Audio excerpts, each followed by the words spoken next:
point dès le début de ce journal avec Haridou Matina. À la une également, l'actualité dans les autres pays de l'AIS. Au Burkina, les communautés se mobilisent pour apporter des soutiens matériels aux forces de défense et aux volontaires pour la défense de la patrie. Au Niger, on fera le point de la visite du chef d'état-major de l'armée des terres à Maradi. Visite avec des messages d'assurance et d'encouragement. Nous verrons tout cela avec nos confrères de Radio Burkina et de Radio Niger. L'actualité internationale à suivre avec Batraouré. Il est là en direct avec moi dans ce studio.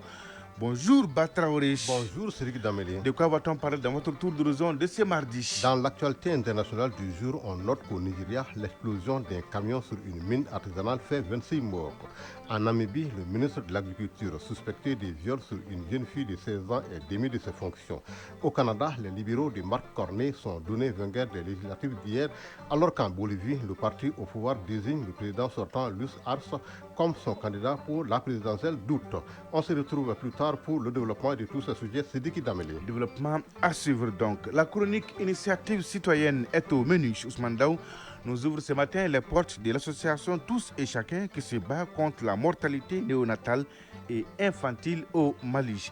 Enfin, vous aurez la page des sports avec l'athlète de jour et de nuit. Il s'appelle Sergatou Sissé. Bonjour. Bonjour, c'est Diki Dambélé. Est-ce que tout va bien, Sergatou? Ça va, alhamdoulilah. La une de votre page. Fin ce soir de la 19e journée de Ligue 1 pour FC Diarra, Stade Malien de Bamako et USFAS Djoliba AC. C'est le plateau des demi-finales de la Coupe du Mali, messieurs. Réhabilitation du stade de Vincent Koulibaly, Ligue des champions d'Europe, placé ce soir à la première demi-finale aller.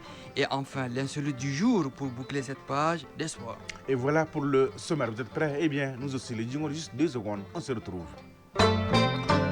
Une fois de plus, bonjour et bienvenue. Bamako abrite depuis hier les consultations nationales sur la loi portant à relecture de la charte des partis politiques. 2 jours durant, les forces vives de la nation et les Maliens établis à l'extérieur examineront de façon minutieuse et évaluent l'ancienne charte des partis politiques avant de faire des propositions concrètes en vue de son amélioration. L'objectif de ces assises est de parvenir in fine à la mise en œuvre effective des recommandations des assises nationales de la refondation. Des recommandations, rappelez-vous, au nombre desquelles la réduction des partis politiques au Mali. Car tenez-vous bien, de nos jours, notre pays compte 297 partis politiques et 94 organisations de la société civile dans la base des données du ministère en charge de l'administration territoriale. On fait le point de la cérémonie d'ouverture avec Haridou Matina. CICB, centre de référence pour les grands événements de notre pays, abrite l'ultime étape de la consultation de la relecture de la charte des partis politiques et des organisations de la société civile. Une relecture faisant partie des recommandations issues des assises nationales de la refondation. Dans un premier temps, le ministre délégué en charge des réformes politiques dit avoir saisi les principaux concernés pour qu'ils fassent des propositions concrètes permettant la mise en œuvre des recommandations des ANR. Mais après constat, selon lui, tel n'a pas été le cas. Mamani Nassiré, ministre délégué auprès du Premier ministre, chargé des réformes politiques et du soutien au processus électoral. Parmi les recommandations des assises nationales de la refondation figurent les 3 importantes recommandations ci-après se rapportant aux partis politiques. La réduction du nombre de partis politiques en appliquant des conditions restrictives de création et de financement. La relecture de la charte des partis politiques avec une réaffirmation du statut de chef de file de l'opposition, l'interdiction du nomadisme politique en cours de mandat. Pour la mise en œuvre des dites recommandations, j'ai saisi le 19 décembre 2024 par des lettres individuelles les 297 partis politiques et les 94 organisations de la société civile figurant dans la base de données du ministère de l'administration territoriale et de la décentralisation, sollicitant leur réponse au plus tard le 14 mars 2025. Ayant ainsi pris acte des réponses données, le ministre délégué a donc jugé nécessaire de rendre compte en Conseil des ministres. À l'issue du dépouillement des réponses des partis politiques et des organisations de la société civile, nous avons constaté qu'au lieu de propositions concrètes permettant la mise en œuvre des recommandations des ANR, les partis politiques se sont contentés de généralités sans aucune modalité opérationnelle, généralité du genre. Il faut durcir les conditions de création des partis politiques, instaurer plus de rigueur dans le fonctionnement des partis politiques, maintenir l'aide publique aux partis politiques. Sur les 297 partis politiques existants consultés, seuls 137 ont répondu. Ainsi, après la phase de la consultation dans les régions, dans le district de Bamako et dans les ambassades et consulats du Mali, l'enjeu de la présente concertation nationale des forces vives de la nation et des Maliens établis à l'extérieur est de procéder à un examen minutieux des résultats issus lors de l'étape précédente. Mamani Nassiré, ministre délégué auprès du Premier ministre, chargé des réformes politiques et du soutien au processus électoral. Pour cette phase nationale, il vous est soumis la synthèse des conclusions des concertations des 16 et 17 avril 2025. Votre rôle est d'examiner minutieusement ces documents, de les affiner et de faire des recommandations concrètes aux plus hautes autorités de la République. C'est ainsi parti pour 2 jours de travaux de la phase nationale des forces vives de la nation et des Maliens établis à l'extérieur dans le cadre de la relecture de la loi portant charte des partis politiques. Et sur l'autre plan, les acteurs et experts du numérique et des énergies renouvelables sont réunis au CICB à la faveur du CINI. Le CINI, c'est le Salon international du numérique, de l'innovation et des énergies renouvelables. Durant 3 jours, créateurs, innovateurs et décideurs vont échanger et partager leur expertise sur les défis et opportunités dans les 2 domaines. L'initiative est de Africa Digital en partenariat avec les ministères en charge du numérique et celui de l'énergie. Le reportage est signé Barakissa Ouattara. Exploiter la technologie pour améliorer la vie. Le numérique et les énergies renouvelables sont au cœur de la révolution au CICB. Ici, exposants, innovateurs, chercheurs, start-up et entreprises mettent en avant leurs dernières innovations. Ténenkone, exposante. Damour TV, c'est un de nos projets et ça va être toutes les chaînes télévisées maliennes et un peu aussi africaines. En collaboration avec ORTM, il sera digitalisé, c'est-à-dire les gens auront la chance de pouvoir télécharger l'application sur leur smartphone, regarder les chaînes à travers le monde. Pour l'instant, ça va être gratuit pour tous les pays de l'AES et à l'étranger, ça sera payant. Suleiman Keita, exposant. Nous, on a amené des kits, des équipements solaires pour présenter aux visiteurs qui vont profiter de ce salon et voir peut-être le besoin se faire sentir. Ils pourront nous faire appel. Les kits sont composés des panneaux, des onduleurs et les convertisseurs hybrides. Le Salon international du numérique, de l'innovation et des énergies renouvelables est donc une plateforme de promotion des avancées technologiques. Djakaridja Angoiba, directeur général de Africa Digital. Le numérique, l'innovation et les énergies renouvelables sont 3 piliers majeurs du développement durable et inclusif de notre pays. Nous avons la ferme conviction que l'avenir de notre développement repose sur notre capacité collective à intégrer la technologie, l'innovation et une transformation énergétique responsable dans tous les secteurs d'activité. Al-Qaïdi Amar Touré, secrétaire général du ministère de la Communication, de l'économie numérique et de la modernisation de l'administration. Cet événement représente une plateforme unique de rencontre et de partage entre les acteurs du numérique, de l'énergie et de l'innovation, 3 piliers essentiels pour le développement durable de notre pays. Lier ces domaines dans un même espace est à la fois stratégique et nécessaire car la transition énergétique que nous appelons de tous nos vœux ne pourra se faire sans innovation. Selon les initiateurs, cette première édition des CINI Énergie renforcera davantage la position du Mali dans le secteur du numérique et des énergies renouvelables.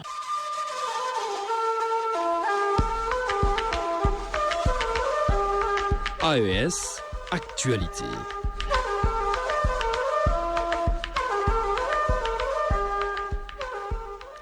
Rendons-nous d'abord au Burkina où la communauté Peul de la province de la Sicile apporte sa contribution à l'effort de paix. Elle a remis vendredi 140 sacs de riz et 40 bidons d'huile aux forces de défense et de sécurité et aux volontaires pour la défense de la patrie. À travers ces gestes, la communauté Peul manifeste sa solidarité aux forces combattantes qui luttent farouchement contre les groupes armés terroristes.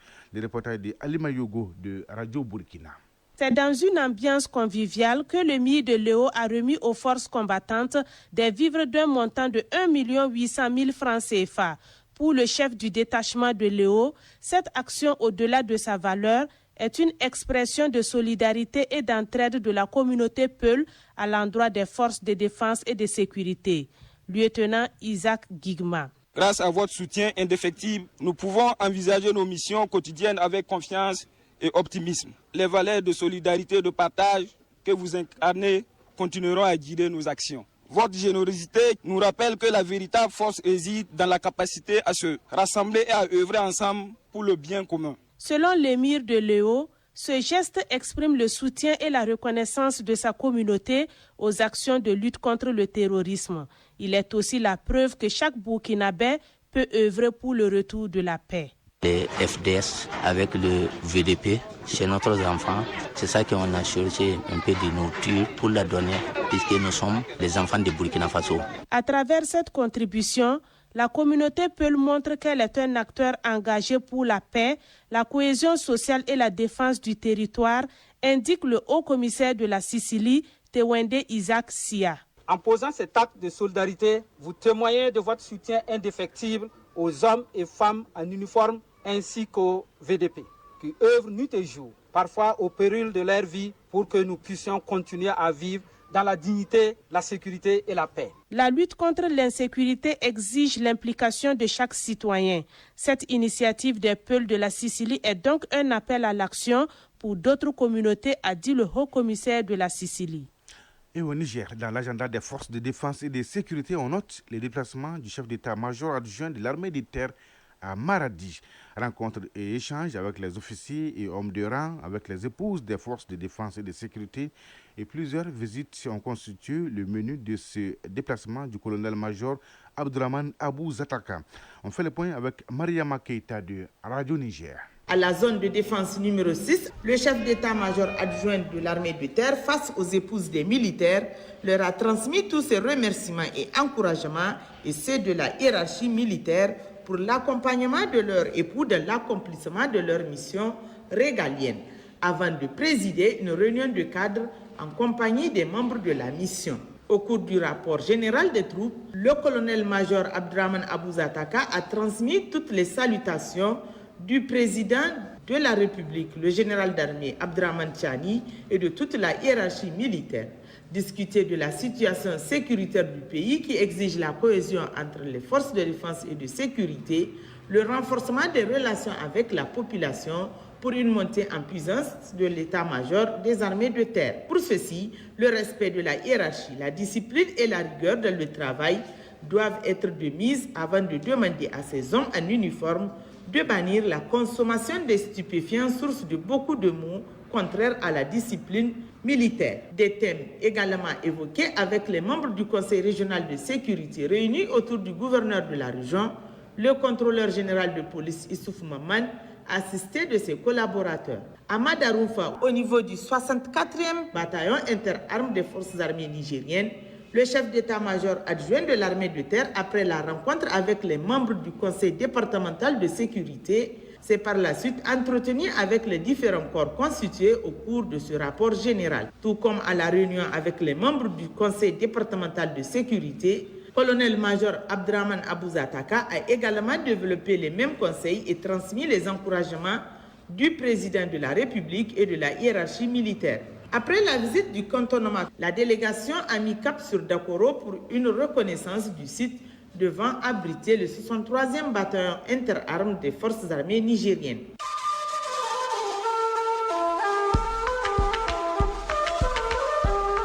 AES, actualité.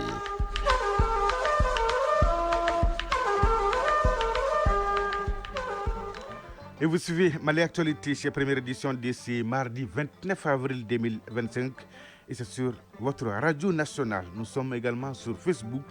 Merci de nous suivre. Dans la deuxième partie de cette édition, nous allons développer l'actualité internationale avec Batraoré. Il est là en direct, c'est fin prêt.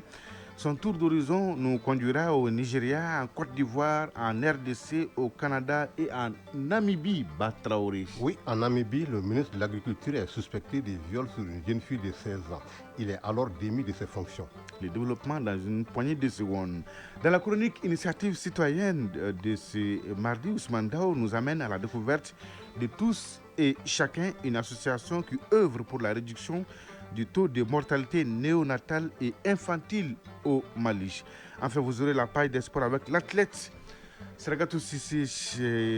Il gagne ou il gagne. Avec lui, on parlera du championnat national de Ligue 1, de la Coupe du Mali, son 4e édition du stade Wenzen Koulibaly New Look, de la Ligue des champions d'Europe et bouclé avec l'insolite du jour. C'est l'histoire, Sergatou. La suite et la fin de l'histoire de la semaine dernière. Ah oui, la suite et la fin. Du combat de boxe. Le combat de boxe. Ouais. On n'est pas raté, surtout.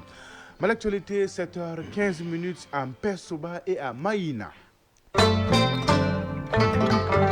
Et oui, Batraoré, direction d'abord la Côte d'Ivoire. La Côte d'Ivoire où les ministères de la Justice clarifient la décision de radier Tidjane Thiam. Oui, une semaine après la décision d'un tribunal de décréter Tidjane Thiam inéligible et de le radier de la liste électorale pour la présidentielle d'octobre prochain, un responsable du ministère de la Justice a rencontré la presse hier pour clarifier la situation. Il ressort de cette rencontre que le leader du PDCI n'avait plus sa nationalité ivoirienne au moment de s'enrôler sur les listes en 2022. Selon Augustin Kwame, responsable du ministère de la Justice ivoirienne, Tidjane Thiam n'a retrouvé sa nationalité ivoirienne qu'en mars dernier. Au Nigeria, oui, au Nigeria, 26 morts après l'explosion d'un camion sur une mine artisanale. Le drame est survenu lorsqu'un camion a roulé sur une mine dans l'état du Borno, dans le nord-est du Nigeria, à la frontière avec le Cameroun, selon une source militaire. L'état du Borno est le berceau et le bastion de Boko Haram, dont l'insurrection djihadiste a fait depuis 15 ans plus de 400 000 morts et 2 millions de déplacés dans cette région du pays le plus peuplé d'Afrique. En RDC, Batraoré, le chef de la diplomatie belge, a rencontré Félix Tshisekedi à Kinshasa. Après s'être rendu en Ouganda et au Burundi, le vice-premier ministre et ministre des Affaires étrangères du Belgique, Maxime Prévost, a bouclé sa tournée dans la région des Grands Lacs en RDC. Hier, à Kinshasa, celui-ci a successivement rencontré la première ministre congolaise Judith Suminwa, puis le président Félix Tshisekedi, avec lequel il a notamment évoqué la crise avec le Rwanda. Et à Namibie, suspecté de viol, le ministre de l'Agriculture démis de ses fonctions. Accusé de viol sur une jeune fille de 16 ans en 2019, Marc Albert Ngari a été arrêté dimanche dernier. Le communiqué de la présidence publié dimanche annonce que le licenciement prend effet le mercredi 23 avril, date à laquelle Marc Albert Ngari aurait dû présenter sa démission. Il est licencié de son poste de ministre et de député. Marc Albert Ngari restera en détention provisoire jusqu'au début de son procès le 3 juin. En plus des accusations de viol et de corruption, l'ancien ministre aurait obligé sa victime à avorter. Il pourrait ainsi être poursuivi pour avortement forcé, une accusation d'autant plus lourde que l'avortement est illégal en Namibie. Oh là là. Au Canada, oui, les libéraux de Marc Carney donnés vainqueurs des législatives, Batraoré. Oui, le Parti libéral de Marc Carney est donné vainqueur des législatives canadiennes organisées hier selon les projections des médias locaux. C'est après une campagne centrée sur les menaces du président américain Donald Trump contre le pays. Mais les résultats du vote encore préliminaire ne devraient pas permettre au Premier ministre d'obtenir une majorité absolue au Parlement. En Bolivie, le parti MAS désigne le président Luis Arce comme son candidat pour la présidentielle d'août. Le parti au pouvoir en Bolivie, le mouvement vers le socialisme MAX, a désigné hier le président Luis Arce comme prétendant pour le représenter lors de la présidentielle d'août, malgré des sondages qui anticipent sa défaite. Le dirigeant de 61 ans n'a jamais proclamé sa volonté d'un nouveau mandat à la tête du pays et dispose jusqu'au 11 mai pour officialiser sa candidature. En 2020, Luis Arce a été élu avec 55% des voix, mais sa popularité est en berne car les sondés le tiennent pour responsable de la crise économique qui traverse le pays, Sidiki Dambélé. Merci Batraoré pour toutes ces informations. On est très bien servi. Rebonjour, Sergatou Sissi. Rebonjour, Sidiki Dambélé. Donnez-nous l'heure, la bonne et la vraie heure. Il est 7h19 à Bambara Maoudi, région de Tombouctou, et 8h19 à Pointe-Noire, au Congo. Les jingles et on se retrouve.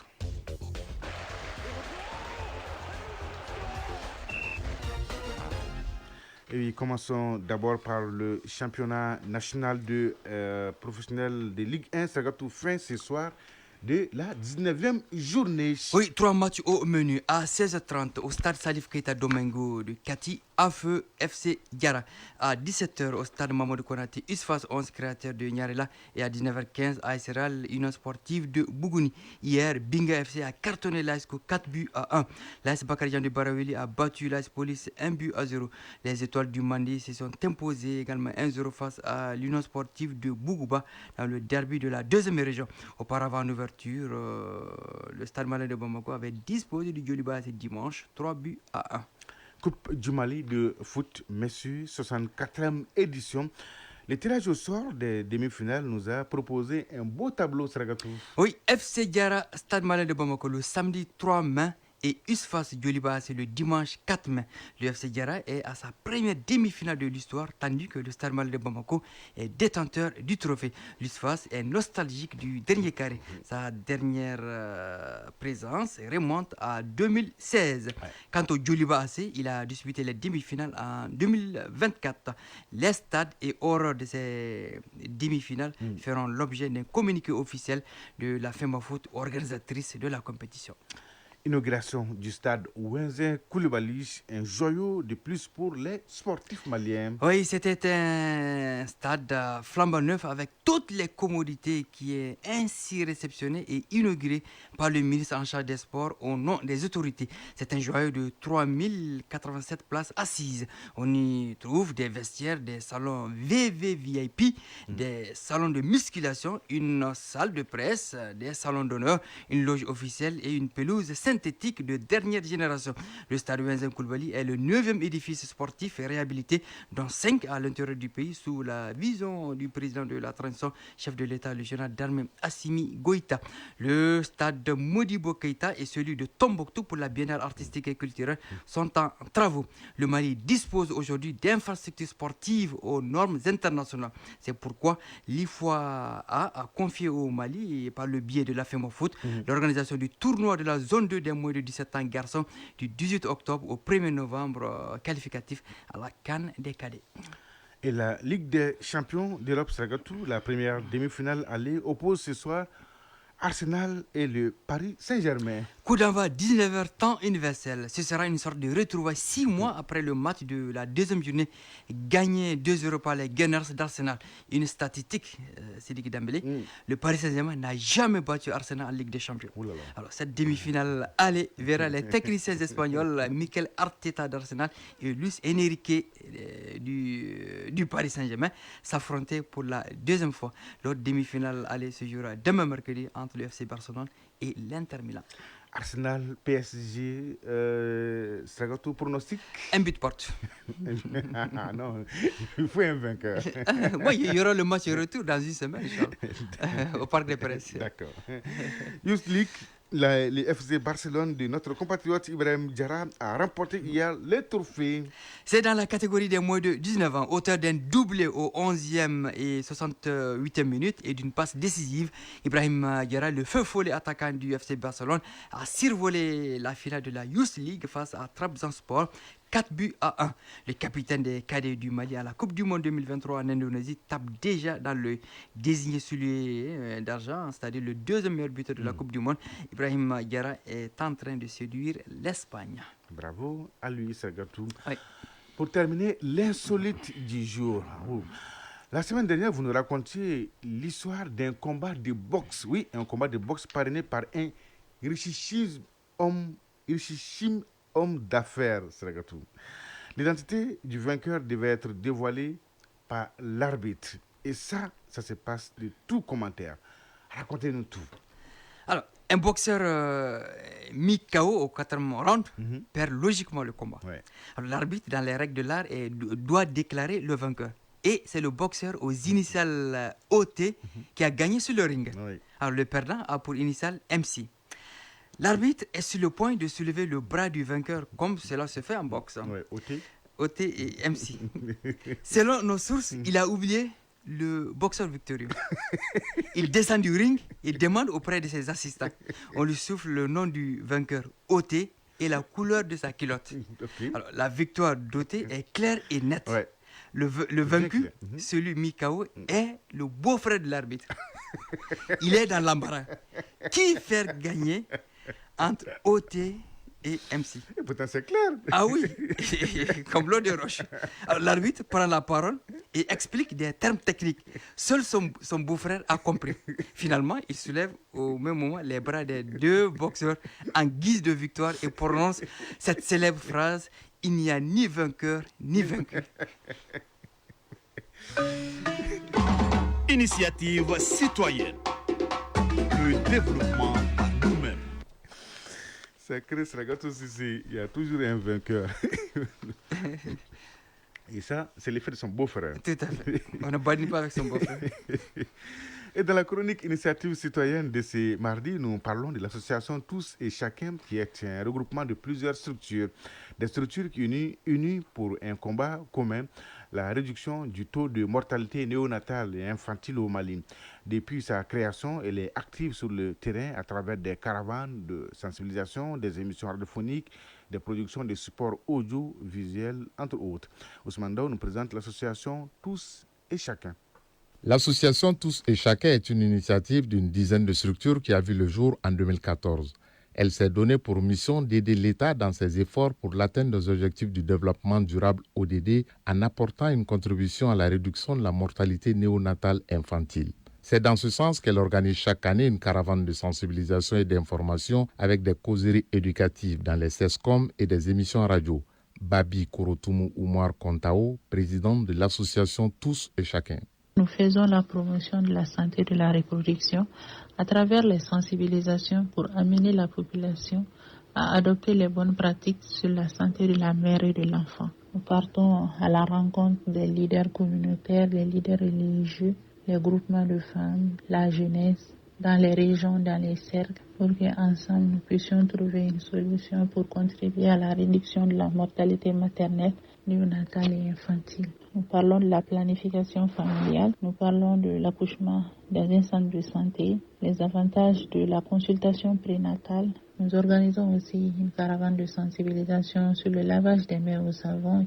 Au-delà des difficultés souvent liées au manque de financement et l'obtention d'une bonne logistique pour réussir sa mission, l'association s'est implantée un peu partout afin de mieux vulgariser les messages. Nous sommes dans 46 CESCOM dans les districts de Bamako, dans les cercles de Kalabankoro et de Kati. Nous passons dans les CESCOM pour sensibiliser les mamans sur l'allaitement maternel exclusif et la diversification alimentaire. Comme difficulté, nous n'avons pas assez de moyens logistiques pour atteindre notre objectif qui est d'étendre cette sensibilisation.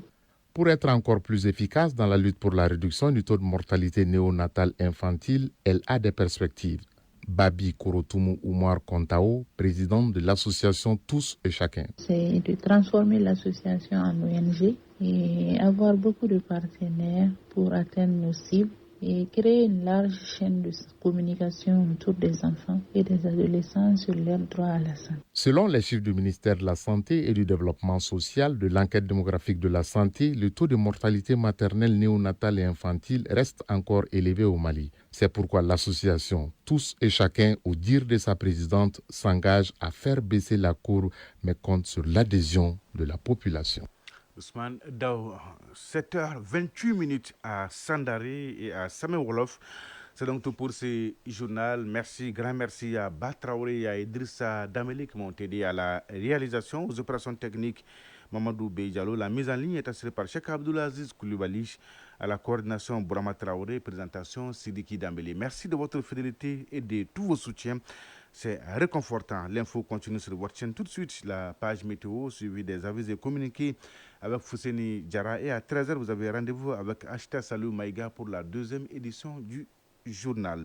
La pensée du jour, c'est une sagesse populaire. Le savoir est la seule richesse qui s'accroît quand on la partage. Oui, le savoir est la seule richesse qui s'accroît lorsqu'on la partage. Mesdames et messieurs, prenez soin de vous et des autres. Excellente journée de mardi à toutes et à tous. Au revoir.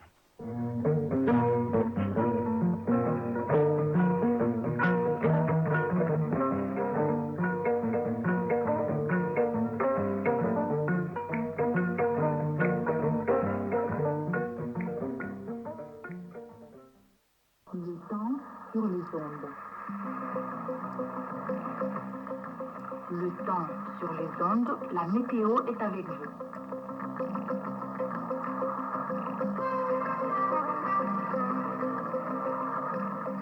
Mesdames, Messieurs, bonjour. Bienvenue à la page